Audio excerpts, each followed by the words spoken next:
Now, some people in this country want a referendum on our membership of the EU. The majority do, in fact, which is why after a Conservative majority is achieved next year, we will have a referendum on this matter in 2017.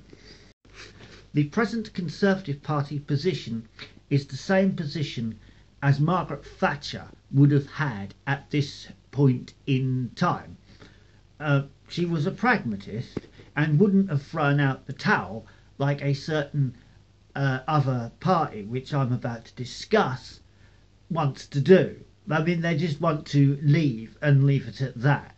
That's what UKIP want to do. But the Conservative position is the correct position, where we would renegotiate, see what our position would be, see what it is, and then put it to the people.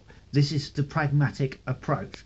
And Margaret Thatcher was a pragmatist. She was not a Thatcherite. Now, a vote for the Conservatives is a vote for a referendum. But if you vote for UKIP, you are more likely to end up with Millie Kosky. And I'll just remind you why you don't want that. The most basic question of all is, do you want a referendum? I do. Does he? It's Miliband. My position is no, we don't want it in our referendum. Now, if we decide to leave, we want a Prime Minister who is capable of getting us a good deal outside the EU. We need someone who is respected around the world and has diplomatic skill. Furthermore, we British people are known for our politeness and our sense of fair play. And this isn't cricket. When we had a president, we'd see a giant global political figure. The man that would be the political leader for 500 million people. The man that would represent all of us on the world stage. The man whose job was so important that, of course, you're paid more than President Obama. Well, I'm afraid what we got was you. And I'm sorry, but after that performance earlier that you gave, and I don't want to be rude, but you know, really, you have the charisma of a damp rag and the appearance of a low-grade bank clerk. And the question that I want to ask, that we're all going to ask, is who are you? Such a high level of diplomacy there. I mean, the eloquence that he put it across, you know. I mean, he could really get a good deal for us with that kind of... I mean, oh, let's face it, the bloke's an idiot. I mean, does anyone seriously want him to negotiate? I mean, does anyone seriously want him to be Prime Minister and tell Barack Obama that he's got the charisma of a damn rat? I mean, he says, I mean, this is the former Prime Minister of Belgium. And then it's ridiculous how anyone could want this person to negotiate for us.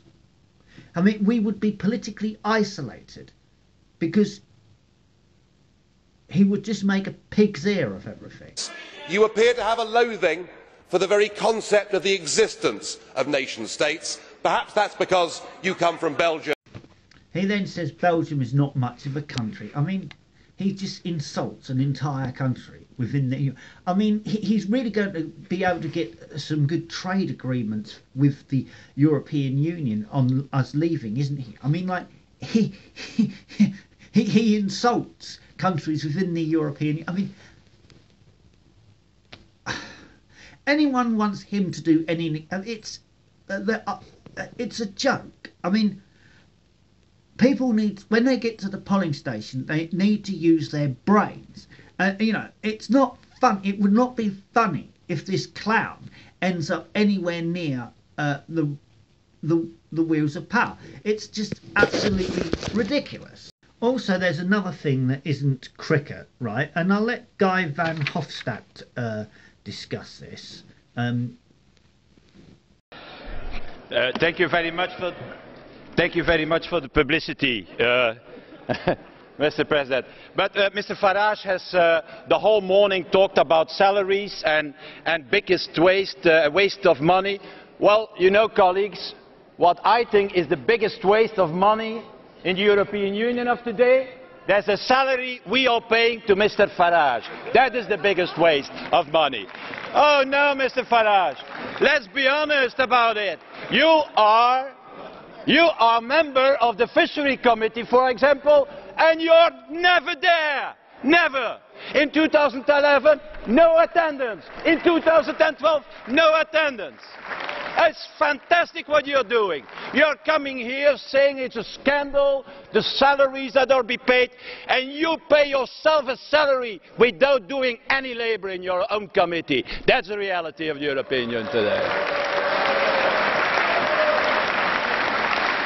You want the Now, yes. Now the thing is, not showing up at committees and taking them, they kind of make the excuse that they're against the EU. But how are they standing up for Britain's interests by doing this?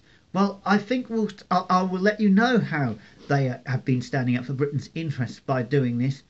I'll let Vicky Ford explain that. Va bene. Jolly good. Allora. Okay, first of all then, Mrs. Ford.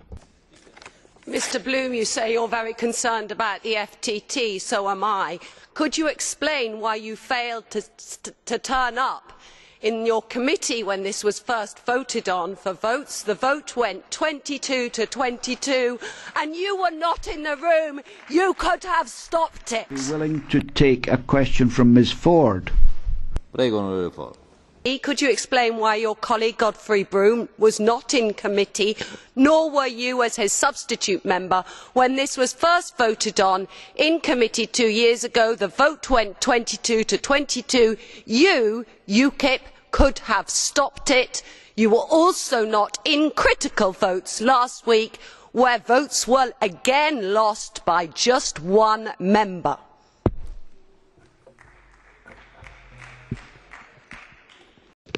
Right, that is their record as MEPs. That is the record we have to go by when deciding who to vote for based on the record. They have a record of not standing up for Britain. They have a record of inaction, failure to act when able to act in Britain's interest, and basically just taking the money. That is their record.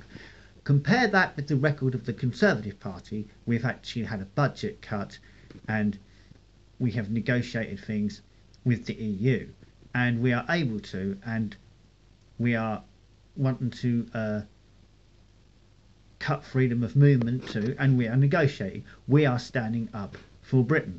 So basically, if you want out of the EU or want a referendum on the EU, what you got to do in May is simply vote Conservative.